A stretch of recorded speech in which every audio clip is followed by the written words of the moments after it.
रूपं सदावलोकं तस्यादित्यसुतनं रघुनाथदासम्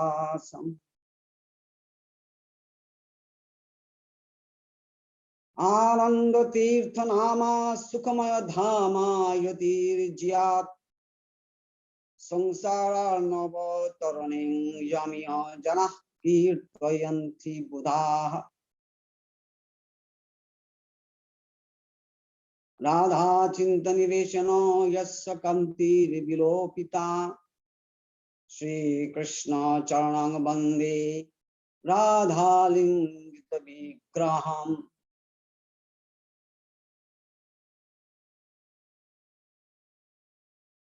आज पहले श्री श्रील प्रबोधानंद सरस्वती पाद के द्वारा रचित श्रीधाम नवद्वीप वंदना का एक श्लोक पाठ करेंगे। श्रुति छंदो गाख्या वदति परमं ब्रह्म पुरकं स्मृतिर्वैकुंठाख्यं वदति किल यत् विष्णु सदनं शीतदीपं चान्ने विरल रसिको अयं ब्रजवनं नवदीपं वन्दे परम सुखदं तं चिदुदितं। श्रील प्रबोधानंद सरस्वती पाद के द्वारा रचित नवद्वीप शतकम से ये श्लोक मंगलाचरण रूप से है। नवद्वीप शतकम में से हम ये श्लोक उच्चारण कर रहे हैं कि बहुत नवद्वीप वंदना के बारे में बहुत अच्छा श्लोक है। तो हम सबको निवेदन करेंगे जो ये श्लोक कंठस्थ करे। श्रुतिश्छन्दोगाख्या वदति परमं ब्रह्म पुरकं स्मृतिर्वैकुंठख्यं वदति किल यद् विष्णु सदनं शीतोद्दीपं चान्ने विरल रसिको अयं ब्रजवनं नवद्वीपं वन्दे परमं सुखदं तं चिदोदितं।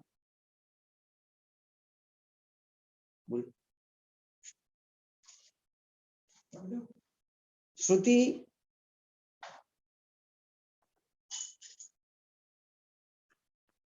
अर्थात उपनिषद, छंदोगाख्या मतलब छंदज्ञ उपनिषद।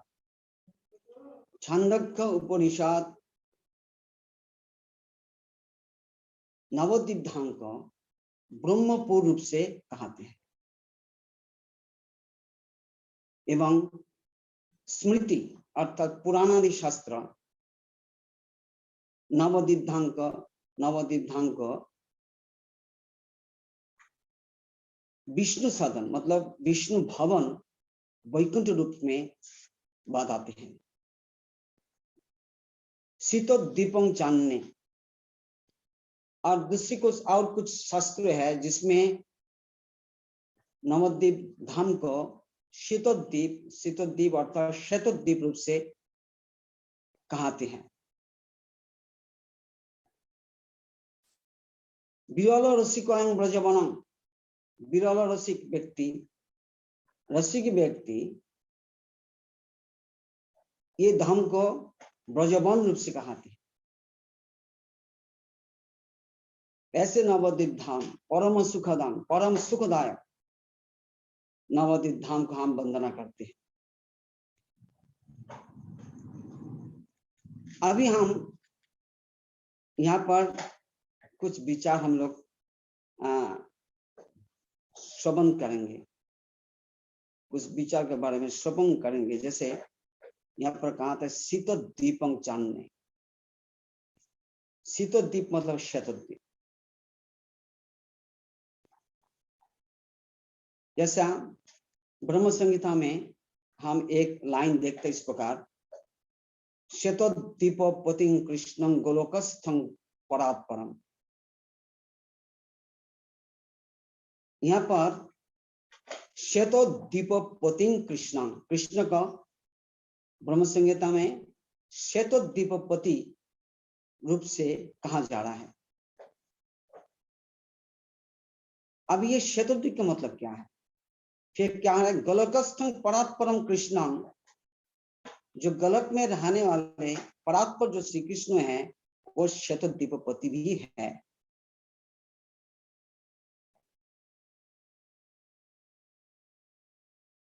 तो हम इस बारे में अभी विचार करेंगे। जो श्वेतोद्दीप जिनको कहा जाता है, ये श्वेतोद्दीप ये नवद्वीपी है। ये श्वेतोद्दीप नवद्वीप गोलोक में जिन्हें श्वेतोद्दीप कहा जाता है व शीतोद्दीप कहा जाता है, वही हमें भौम इस धाम में, इस स्थान में, एक भूलोक में नवद्वीप से हम जानते हैं। फिर इस गोलोक के बारे में भी कहा जाता है। जो गोलोक में जो स्वयं जो गोलोक है इसमें ब्रज है। जैसे हम गोलोक का ब्रज में थोड़ा सा कुछ वैशिष्ट का फर्क है। जैसे पूर्ण भगवान कृष्ण ब्रजेंद्र कुमार गोलोके ब्रजे सह नित्य विहार। अभी ये जो ब्रज हम लोग जानते हैं, ये जो ब्रजधाम, ये ब्रजधाम गोलोक में ही है मूलतः। इसलिए कविराज गोस्वामी कह रहे हैं गोलोके ब्रजेर सह नित्य विहार। ये ब्रजधाम गोलोक में रहते हैं। फिर गोलोक और ब्रज में क्या फर्क है? गोलोक में कृष्ण की स्वकीय लीला होती है एवं ब्रज में श्री कृष्ण की पारकीय लीला होती है। और ये ब्रज का ही एक अभिन्न पार्ट है श्वेतोद्दीप। ये ब्रज का ही अभिन्न पार्ट है श्वेतोद्दीप। अब इस श्वेतोद्दीप में श्री गौर सुंदर रूप में श्री कृष्ण विराजते हैं। ये कृष्ण और ये गौर दोनों ही अभिन्न है, एक ही है। इसलिए कृष्ण को श्वेतोद्दीपपति भी कहा जाता है, श्वेतोद्दीपपति। तो अब हम इस पर विचार करेंगे जे श्री कृष्ण एवं श्री गौर उभय एक ही स्वरूप है। ब्रज में जो पारकीय लीला होती है उसी का एक परिशिष्ट अंश है श्वेतोद्दीप में।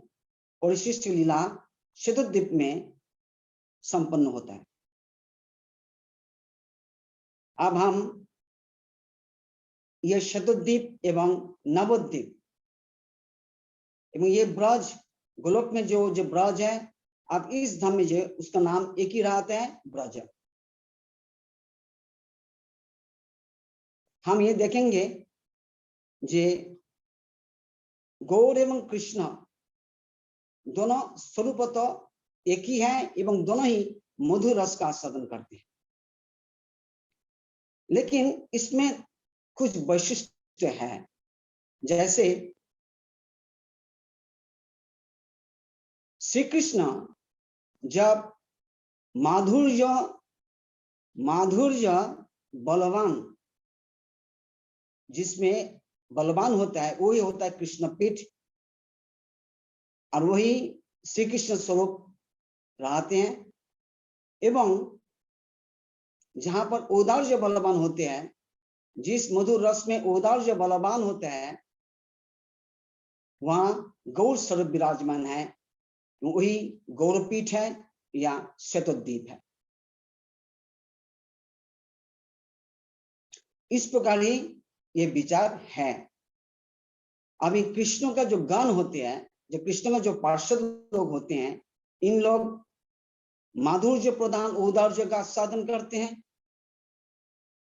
एवं श्री चैतन्य महाप्रभु का साथ जो उनके पार्षद लोग औदार्य प्रधान माधुर्य का आस्वादन करते हैं। तो ये दोनों पेच इस प्रकार परस्पर अभिन्न होते हैं, आस्वादन करते हैं एक ही मधुर रस का। इसलिए श्री परम गुरु महाराज श्री भक्ति प्रज्ञान केशव गोस्वामी महाराज श्री विनोद बिहारी तत्ताष्टकम में कहते हैं, ये तत्वमेकं परं विद्यात् लीलया तद विधा स्थितम गौर कृष्ण स्वयं हेतु भावु भय मापनुता उभयं उभय मापनुता उभयं आपनुता।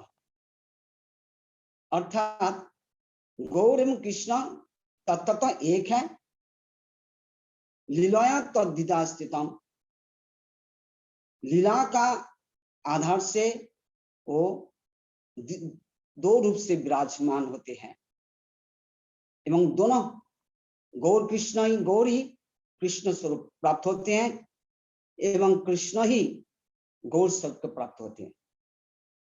अब इस प्रकार से एक अद्भुत एक मतलब ब्रज के साथ नवद्वीप का ऐसा एक अभिन्न एक संबंध है,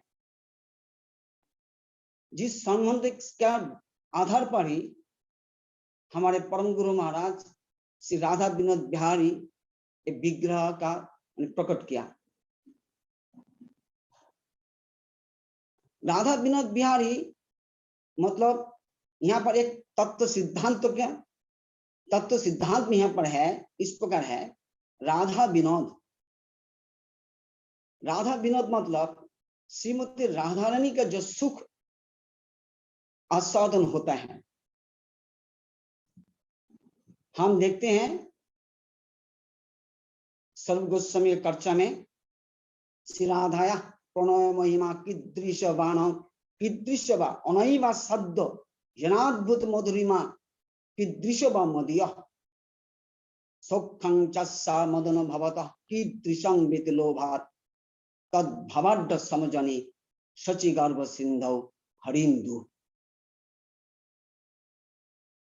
महाप्रभु जिस कारण में नवद्वीप में आविर्भूत हुए थे, ये कारण ये कर्चा में वर्णित है।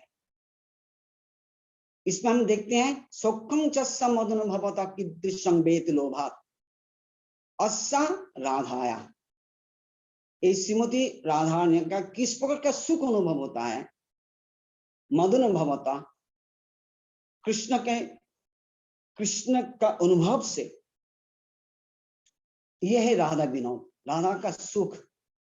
ये राधा विनोद में जो विहार करते हैं, किस प्रकार का विहार, जैसे चैतन्य चैतामृत में कविराज गोस्वामी पाद कहते हैं, विषय जातीय सुख आमार आस्वाद आमा हुई तो कोटिगुण आश्रय हल्ला। ये कृष्ण का विचार है, जे मैं जो सुख आस्वादन करता हूं वह विषय जातीय सुख, लेकिन आमा हुई तो कोटिगुण आश्रय हल्ला, मुझसे भी करोड़ों गुण ज्यादा है इस स्वरूप शक्ति श्रीमती राधा रानी का आनंद। इसलिए उनका इस प्रकार विचार रहता है, जो आश्रय जातीय सुख पाइते मन धाय। ये आश्रय जातीय सुख पाने के लिए श्री कृष्ण का मन में जो एक इच्छा होती है, यही इच्छा होना ही राधा चिंता निवेशन यस्य कंते मिले पिता, ये राधा चिंतन में अभिनिवेश होना, ये है विहारन। विहार मतलब विहरण, विशेष रूप से जहां पर चिंता वहां पर गाढ़ हो जाता है, विहरण। ये जो विहरण करने वाले यही बिहारी राधा विनोद बिहारी, राधा विनोद में जो विहरण करते हैं, श्रीमती राधा का विनोद किस प्रकार का होता है, इसमें इसका चिंतन में जो अभिनिविष्ट हो जाते हैं, विहरण करने लगते हैं, वही है राधा विनोद बिहारी, वही है श्री चैतन्य महाप्रभु। इसलिए श्री चैतन्य महाप्रभु का एक नाम है श्री राधा विनोद बिहारी। मतलब ये राधा विनोद बिहारी एक तत्व सिद्धांत है। यही हमारा परम गुरु महाराज इनके विज्ञ रूप से प्रकट किया। इनके इसके पीछे जो बहुत बड़ा विज्ञान है, इसको भी उन्होंने प्रकट किया इस तत्वाष्टकम के माध्यम से।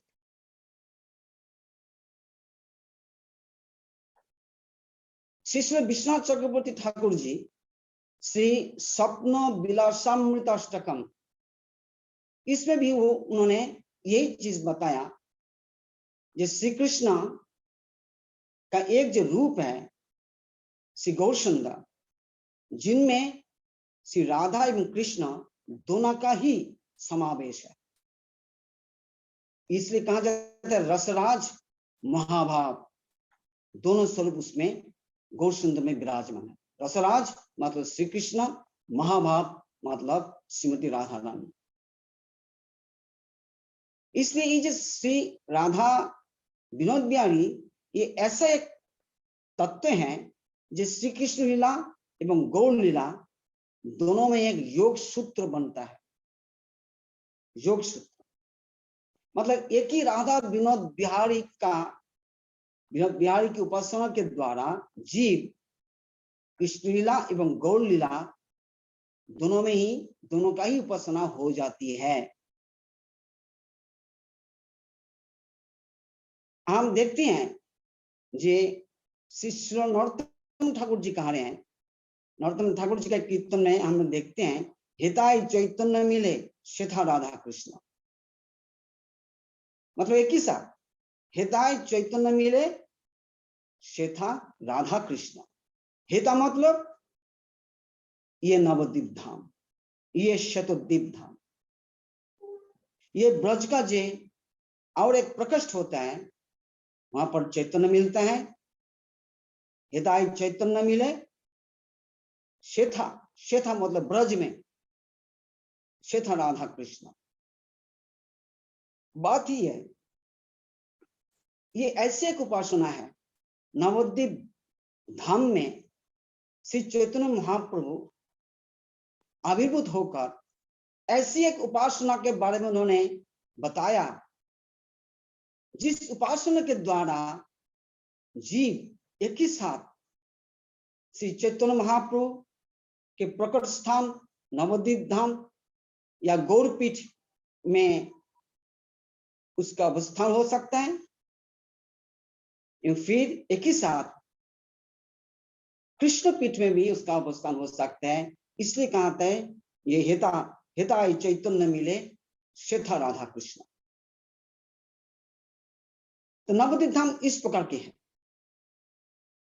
श्री चैतन्य महाप्रभु इस जगत में आकर के हमारे सामने इस प्रकार के उपासना के बारे में बताया, जो अभिनव है, यूनिक है।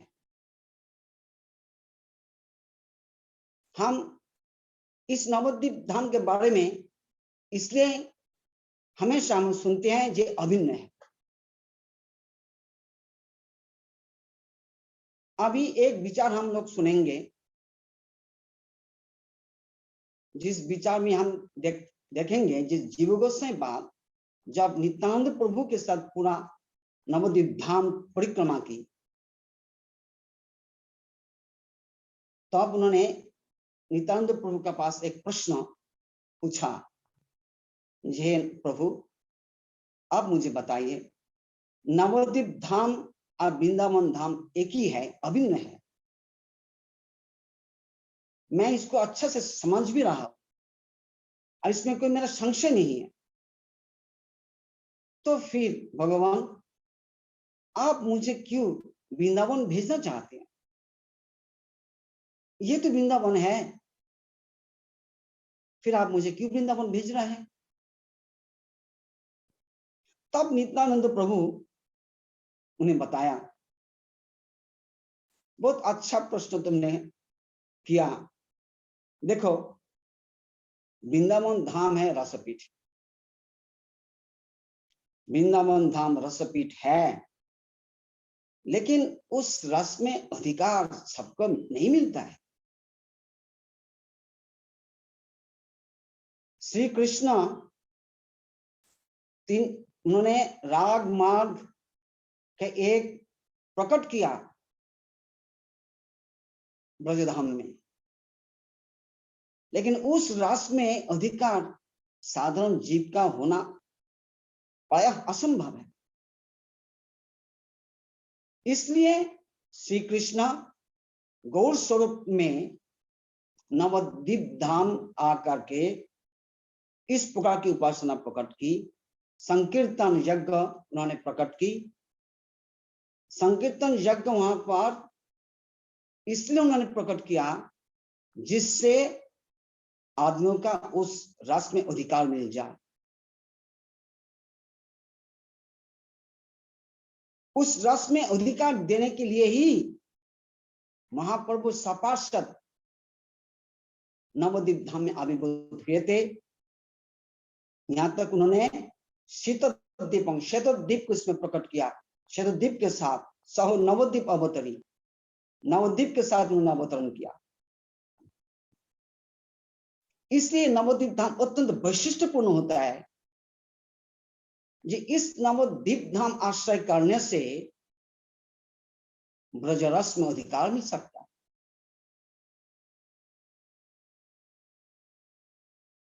इसलिए ये नवद्वीप धाम इतना गुरुत्वपूर्ण होते हैं। ये नवद्वीप धाम में नामाश्रय करने से शीघ्र अपराध दूर हो जाता एवं रस में अधिकार मिल सकता है। ये शीघ्र से शीघ्र मिल सकता है नवद्वीप धाम में। ये एक स्पेशल, एक विशेष, एक भगवान की करुणा है। ये श्री चैतन्य महाप्रभु का प्रभाव से ही इस प्रकार का प्रभाव नवद्वीप धाम में है। इसलिए नवद्वीप धाम रस शिक्षा के पीठ है, लेकिन तुम्हें रस शिक्षा की जरूरत नहीं है। तुम सिद्ध पुरुष हो, तुम्हें बहुत प्रकार काम करना है। नव वृंदावन में जाकर, ब्रज में जाकर वहां पर धाम प्रकाश करना आदि बहुत कुछ काम तुम्हारे लिए है, इसलिए तुम्हें जाना पड़ेगा।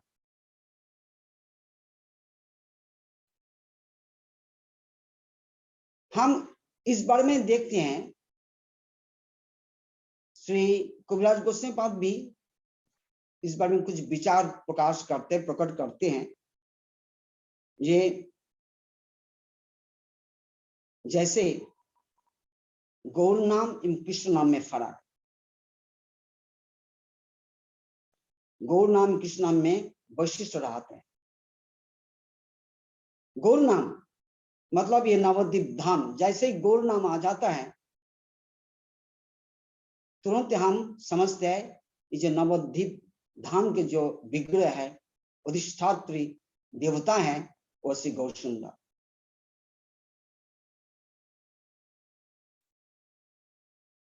और एक भी चीज हमें समझना चाहिए, ये अभिन्नता किस प्रकार से समझना चाहिए। मतलब हम नरोत्तम ठाकुर जी के द्वारा भी हम लोग उनका जो कुछ कीर्तन है, उस कीर्तन से भी हम समझ सकते हैं जे नवद्वीप धाम का गुरुत्व किस प्रकार के है। अगर ब्रज रस में हमें प्रवेश करना है तो कृष्ण नाम का आस्वादन अगर करना है तो गौर नाम किस प्रकार जरूरी होता है। जैसे श्री गौर मंडल भूमि जेवा जाने चिंता मुनि तार है ब्रज भूमि बास। श्री गौर मंडल भूमि जेवा जाने चिंता मुनि। अब ब्रजभूमि, उसमें तब ब्रजभूमि में स्वाभाविक रूप में वास होने लगता है, मतलब गौर मंडल में वास करके ही उनका ब्रजभूमि में वास करने का अनुभव होने लगता है। फिर उनका और एक कीर्तन में और एक ऐसा प्यार है, श्री गौर प्रेम रसान्वे से तरंगे जेवा डूबे श्री राधा माधव अंतरंग। अब हमें समझना चाहिए किस प्रकार के मतलब इन दोनों में अभिन्नता रहते हैं। मतलब यहाँ पर हम लोग एक विचार समझते हैं, जब कृष्ण रस में प्रवेश करना साधारण जीव के लिए बहुत कठिन है, बहुत ही कठिन है, लेकिन उसमें प्रवेश करने के लिए केवल एक पैसेज है जो स्वयं श्री कृष्ण ही हमारे सामने प्रकट किया, वो है नवद्वीप धाम। इसलिए हम देखते हैं इस बारे में श्री प्रबोधानंद सरस्वती पाद भी कहते हैं, आराधितं नववनं ब्रजकाननं ते नाराधितं ब्रज नववनं ब्रजएव दूरे।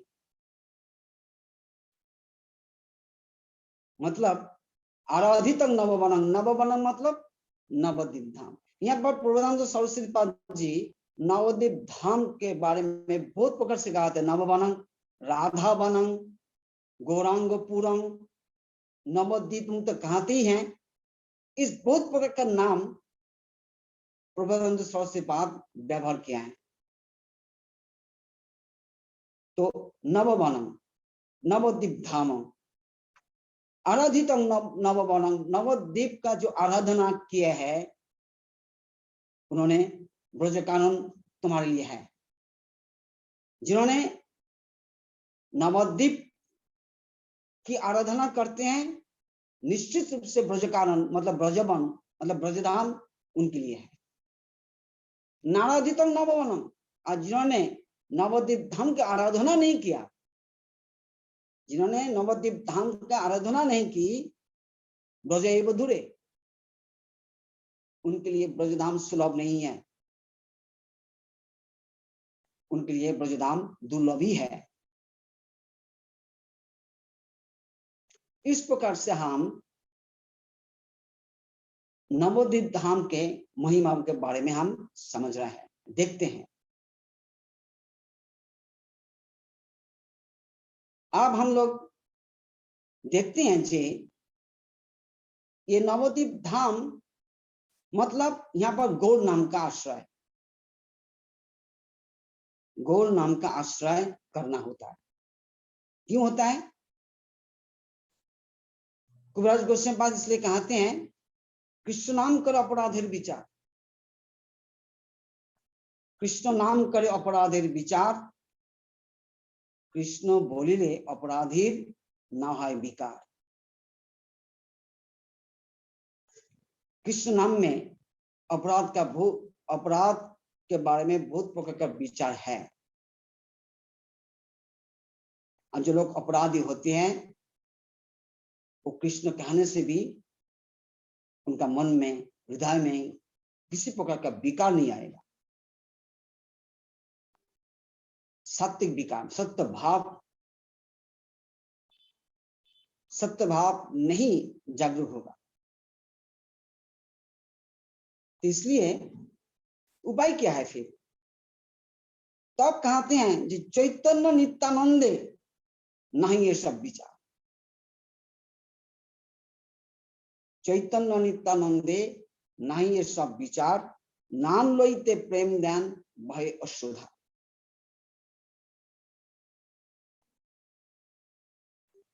आप विचार यही है, जो महाप्रभु उदार्य विग्रह श्री चैतन्य महाप्रभु हमारे सामने में एक श्री चैतन्य गौर सुंदर जो संकीर्तन यज्ञ में प्रकट किया, उसमें नित्यानंद प्रभु जी कहते हैं যে तुम लोग गौर का नाम कीर्तन करो, हमारे किन्याला बोलो गौड़,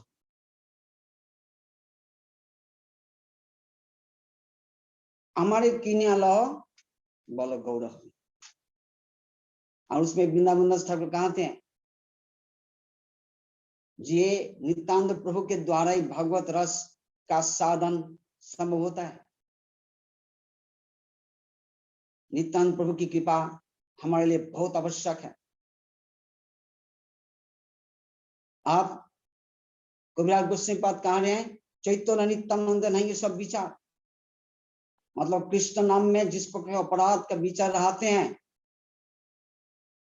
उस प्रकार अपराध के विचार श्री गौर नित्यानंद का नाम में नहीं है। तो ये नाम हम लोग अगर लेते रहेंगे तो हमारा बहुत जल्दी, बहुत शीघ्र ही हमारा अपराध खत्म हो जाता है। मतलब जन्म जन्म से हम लोग अज्ञात रूप से, ज्ञात और अज्ञात रूप से जितने प्रकार के अपराध हम लोग करते रहते हैं, ये सारे अपराध नष्ट हो जाता है, खत्म हो जाता है गौर नित्यानंद प्रभु का नाम लेने से। इसलिए ही हमारे पास इतना बड़ा एक मौका है नवद्वीप धाम में, नवद्वीप धाम का आश्रय लेकर गौर नित्यानंद प्रभु का कीर्तन करें। लेकिन यहाँ पर श्री प्रभुपाद जी भी एक विचार कहते हैं जी, देखो गौर नित्यानंद नाम बहुत शक्तिशाली है, ये सब अपराध खत्म करने में एवं जीवों के भगवत प्रेम में अधिकार देने में। लेकिन जो जीव कपटता वश कुछ करते हैं या भोग बुद्धि से करते हैं, इनका अनर्थ नाश नहीं होता। भोग बुद्धि रखने वाले व्यक्ति के लिए या कपटता युक्त व्यक्ति के लिए ये गौर नित्यानंद नाम वो काम नहीं करते हैं। क्यों नहीं करते हैं? बात ये है, जैसे भक्ति विनोद ठाकुर जी कहते हैं, मुखे कहते हैं, मुखे कहे श्री कृष्ण चैतन्य प्रभु मोर, हृदय संबंधहीन सदा माया भोर। ये हमारे लिए एक बहुत प्रॉब्लम है।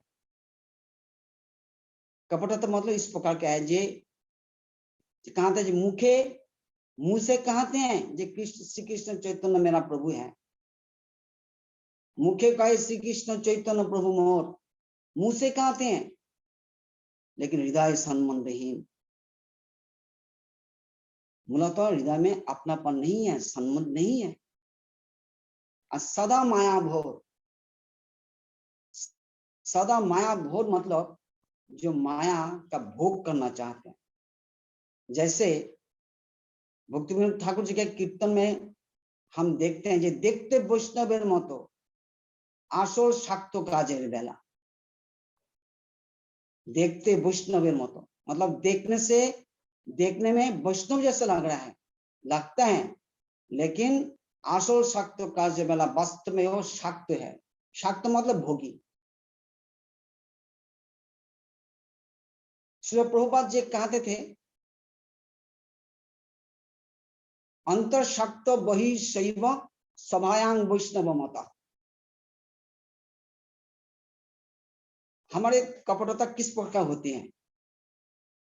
अंतर शक्त, शक्त मतलब अंतर में भोगी, अंदर में हम भोगी हैं। वही शैव, बाहर में शैव, शैव मतलब त्यागी। अंदर भोगी, बाहर त्यागी।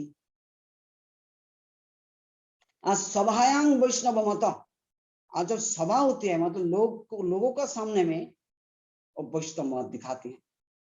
सवायांग वैष्णव मत, ये हमारी कपटता है। इस प्रकार कपटता युक्त व्यक्ति के लिए श्री गौर नित्यानंद नाम कभी अनर्थ नाशक नहीं होते हैं।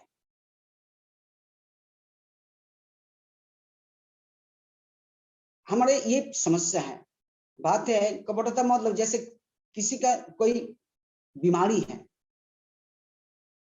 लेकिन लोगों के सामने में वो अपना बीमारी को बारे में कहता नहीं, कहते जो मैं सुस्त हूं, मेरा कुछ नहीं हुआ है, लेकिन अंदर बीमारी भरी हुई है। अगर चिकित्सक के पास, डॉक्टर के पास जाकर के कोई अपना बीमारी छिपाते हैं तो इनका कभी रोग से मुक्त होने का कोई मौका रहेगा, रहते हैं। तो इसी प्रकार श्री चैतन्य नित्यानंद प्रभु हमारा अंदर सब कुछ समझते हैं। नाम श्री चैतन्य नित्यानंद जो नाम है स्वयं ही महाप्रभु है, स्वयं ही नित्यानंद प्रभु है। ये लोग समझते हैं जी मेरी कितनी प्रकार की कपटता अंदर है। इसलिए कहते निष्कपट, तुम्हारा पास जो प्रॉब्लम है, हमारा जितना बीमारी है, अनर्थ है, इसका अनर्थ को मत छिपाओ, सबको बोलो है मेरा अंदर ये अनर्थ है, लेकिन मैं ये अनर्थ से मुक्त होना चाहता हूं, आप कृपा करें, हे नित्यानंद प्रभु आप मुझे ये अनर्थ से बचाइए, हमारी रक्षा करें। इस प्रकार से हमें जब गौर नित्यानंद प्रभु का नाम लेते हैं तब वास्तव में ये गौर नित्यानंद प्रभु का नाम के आश्रय के द्वारा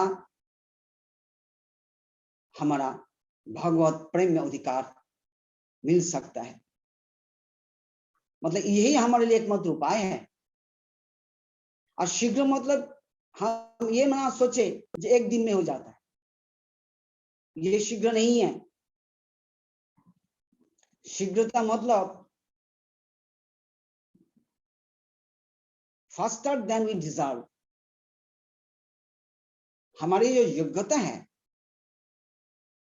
उसी योग्यता के अनुसार वो शीघ्र है। हमें ये नहीं सोचा चाहिए शीघ्र मतलब 2-3 दिन में ही हमें अधिकार मिल सकता है। इस प्रकार की शीघ्रता के बारे में नहीं कहा जाता है। तो हम इसलिए नवद्वीप धाम का आश्रय करेंगे, लेकिन किस प्रकार से करेंगे? ये श्री चैतन्य महाप्रभु का मूल जो क्या विचार, मूल श्री चैतन्य महाप्रभु का जो विचार है, ये हम प्रभुपाद के वाणी के द्वारा समझते हैं। श्री भक्ति विनोद ठाकुर हमें इस प्रकार से कहते हैं, हम नवद्वीप धाम परिक्रमा करते हैं, इसलिए करते हैं जो नवद्वीप धाम के जो प्रभाव है वो साधु संघ में आने से इन प्रभाव के बारे में हमें अनुभव होने लगता है। बिना साधु संघ हम लोग नित्यानंद से नवद्वीप धाम के प्रभाव समझ नहीं पाते हैं, कभी समझ नहीं पाएंगे। शास्त्र में कहते हैं जे धाम के ऊपर हमेशा माया देवी एक जाल बिछा करके रखती है, इसलिए हम खुद हम कुछ कर लेंगे धाम से, ऐसा कभी संभव नहीं होगा। केवल साधु संघ ही हमारे लिए एकमात्र उपाय है जिसके द्वारा हमारा धाम की जो महिमा है, धाम का जो अपना प्रभाव है, ये हम अनुभव कर सकते हैं।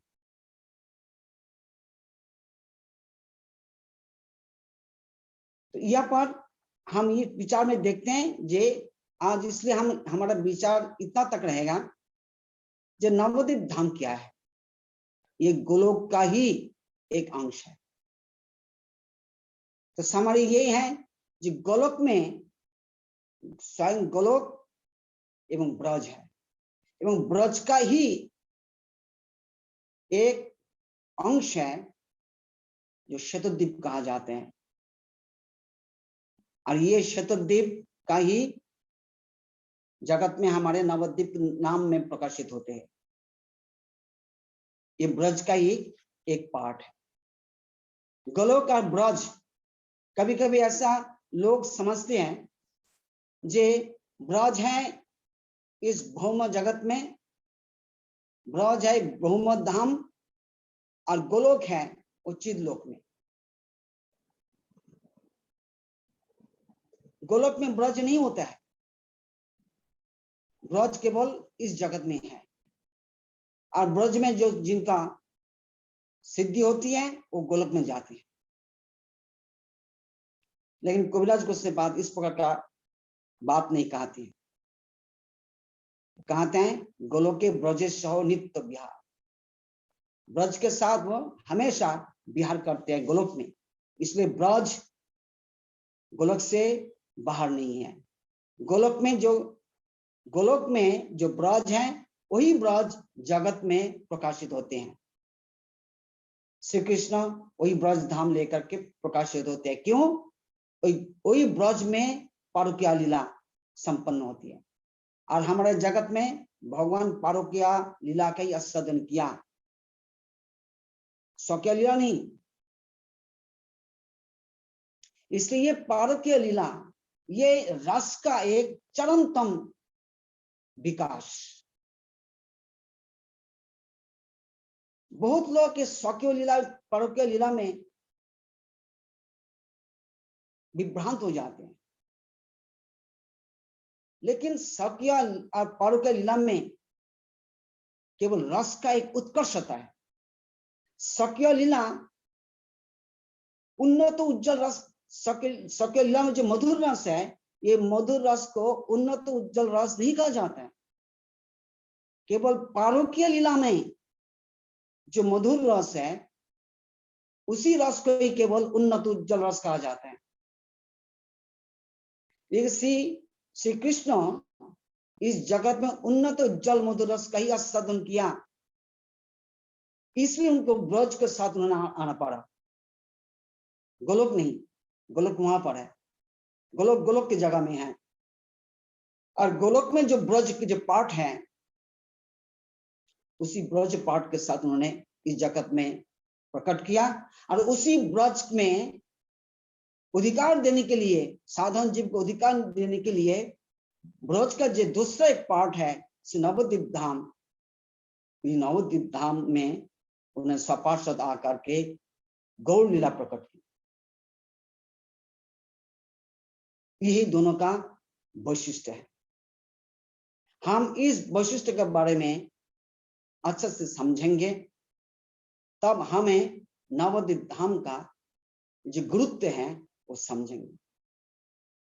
और श्री चैतन्य नित्यानंद नाम कैसे हमें लेना होता है, जिससे हमारा अधिकार मिल जाता है ब्रजरस में, ये भी हमें अच्छा से समझना चाहिए। हम ऐसा ना समझ रहे जो कोई भी व्यक्ति किसी प्रकार से गौर नित्यानंद का नाम लेते रहेंगे तो उनका सिद्धि हो जाएगी, ऐसी बात भी नहीं है। सब में एक लिमिटेशन है, एक विचार रहता है, अधिकार है, क्या करना चाहिए, डूज एंड डोंट्स हर स्तर में रहते हैं। अभी हम यहाँ तक रखेंगे। अभी कोई कुछ किसी को प्रश्न है तो हम उस बारे में चर्चा करेंगे। वंशकल्पतरुभ्यश्च कृपासिन्धुभ्यश्च पतितानां पावनेभ्यो वैष्णवेभ्यो नमः। इस प्रसंग में अगर किसी को प्रश्न है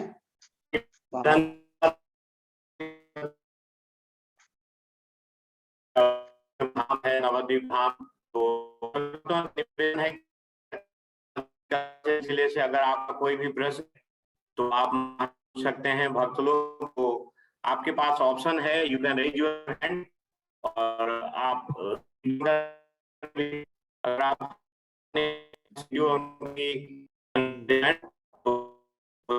महाराज जी का एक प्रश्न है, महाराज जी आप पूछिए।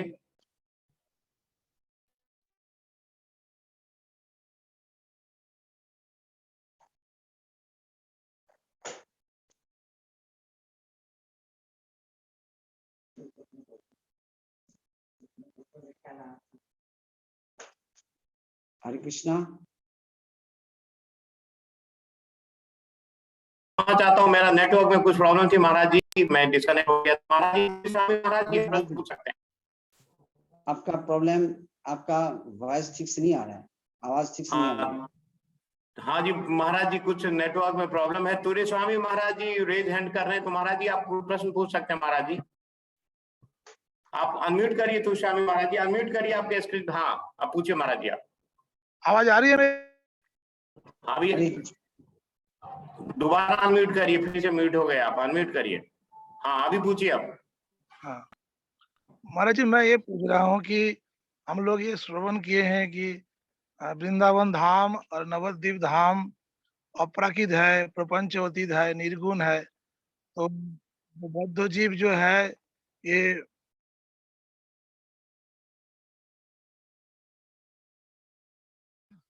कहाँ चला, तो ये फिर हम लोग उस धाम को जो परिक्रमा करते हैं, फिर उस धाम की फिर क्या लाभ है महाराज जी? फिर वो धाम किस प्रकार हम लोगों की कृपा करेगा?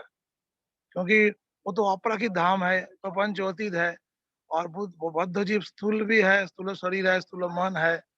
इस प्रकार जो धाम जो परिक्रमा करते हैं, फिर उसके क्या लाभ है? क्या कुछ लाभ नहीं मिलेगा? यही प्रश्न है। पहली बात है प्रभु जी, धाम में जाने से तो पहली जो लाभ हमें मिलता है वह सुकृति, जनरल लाभ है। ये हर जीव प्रति भगवान की एक साधारण ही कृपा है, सुकृति। लेकिन बात यह जन्म कोटि सुकृत ही, कोटि जन्म के सुकृत द्वारा भी यही रस में अधिकार नहीं मिलता। रस में अधिकार होने के लिए हमारा अंदर अनर्थ का नाश होना बहुत जरूरी है। अब अनर्थ नाश कैसे होगा? अनर्थ नाश हमारा अंदर जो अनर्थ है, ये तो पहले समझना पड़ेगा। अभी कितना प्रकार का अनर्थ होता है ये भी हमें समझना पड़ेगा। और दूसरी बात है जो हमारे बड़ा एक बाधक होता है, हमारी कपटता। इसलिए कहते हैं जो कपटता हमेशा हमें प्रेम से दूर रखते हैं, और ये चीज हम समझते केवल साधु संघ के द्वारा। हम जब साधु संघ में रहकर जब परिक्रमा करते हैं, तब वास्तव में हमें बहुत कृपा मिलती है। मैं स्वयं में मेरा एक अनुभव मैं बता रहा हूं। मैं पहले बार जब से वृंदावन धाम परिक्रमा में कर रहा था, मैं पहले जब आया वृंदावन धाम में परिक्रमा, उस समय वो कार्तिक मास में जो परिक्रमा चल रही थी, उसी परिक्रमा में मैं अंशग्रहण किया।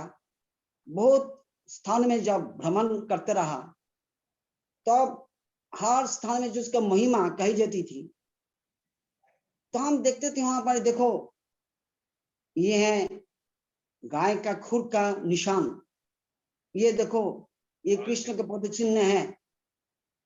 और तुरंत मेरा अंदर एक संशय उत्पन्न होता था, जहां 5000 साल पहले का निशान अब तक रह सकते हैं।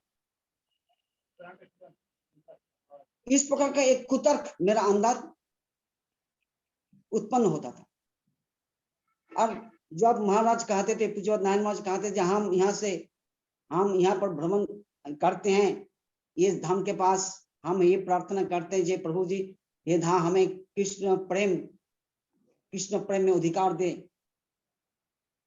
तो मैं तब धाम के पास ये प्रार्थना करता था, जी हे धाम, मैं कृष्ण प्रेम मुझे अभी नहीं चाहिए, केवल मुझे ये जो मेरा जो डाउट हो रहा है, ये आप डाउट को नाश कर दीजिए, ये खत्म कर दीजिए। मेरा अंदर एक असुर बैठा हुआ है, ये असुर मेरा जब तक मेरा अंदर में रहेगा तब तक मैं आप ये धाम का महिमा, आपके धाम की महिमा कुछ भी मेरा अनुभव नहीं होगा। मैं प्रेम के लिए कोई प्रार्थना नहीं कर रहा हूं। आप मुझे इतना तक मुझ पर कृपा कीजिए, ये जो धाम के बारे में जितना महिमा हम सुनते हैं, इसमें कोई थोड़ा सा भी कोई डाउट ना रहे, संशय ना रहे। मैं केवल यही प्रार्थना कर रहा था हर धाम, हर जगह में। तो कुछ दिन के बाद मैंने देखा सचमुच वो संशय तक उत्पन्न नहीं होने लगा, बंद हो गया। अब जैसे मैं भगवान जी के बारे में जो कथा हम सुनते थे धाम परिक्रमा करते समय में, हर में मुझे अच्छा अनुभव होने लगा। मतलब पहले बात है, हमारी जो कपटता अंदर है वो समझना होगा। We don't have to conceal it, हमें इसको छिपाना नहीं है, उसका बोलना है कि हमारा ये प्रॉब्लम चल रहा है, हमारे अंदर ये समस्या चल रही है, मुझे कृपा कीजिए। तब ये हमारा सामने में ये धाम अपना प्रभाव या अपना अनुभव देने लगते हैं उनके प्रभाव से। तो साधु संघ इसे ही कहा जाता है। साधु संघ के द्वारा ही हमारा अंदर की जो कमियां हैं वो कमियां समझते हैं, और उसी कमियां का समझ करके हमारी प्रार्थना किस प्रकार की होनी चाहिए, उसी प्रार्थना के अनुसार धाम मुझे कृपा करेंगे। जो महाभागवत जो जिस प्रकार का प्रार्थना करते हैं, हम कनिष्ठ भक्त उस प्रकार के प्रार्थना नहीं कर सकते हैं। प्रार्थना में फर्क होना है। हमारा जो अधिकार है उस अधिकार के अनुसार हमें प्रार्थना करना चाहिए, तब हमारे अधिकार के अनुसार भगवान हमें कृपा करेंगे, सिद्धांत कृपा करेंगे। यही बात है। तो धन्यवाद महाराज जी। महाराज ने जो कही कि साधु संघ में हम धाम का परिक्रमा करेंगे तो जो ज्यादा से ज्यादा जो अप्राकृतिक धाम है उसके कृपा हमारे साधु होगा। तो बहुत धन्यवाद महाराज जी। और भक्तों का कोई प्रश्न हो तो आप यू रेज योर हैंड, या तो वीडियो ऑन करके भी ऐसे हाथ दिए तो मैं आपको अनम्यूट कर दूंगा।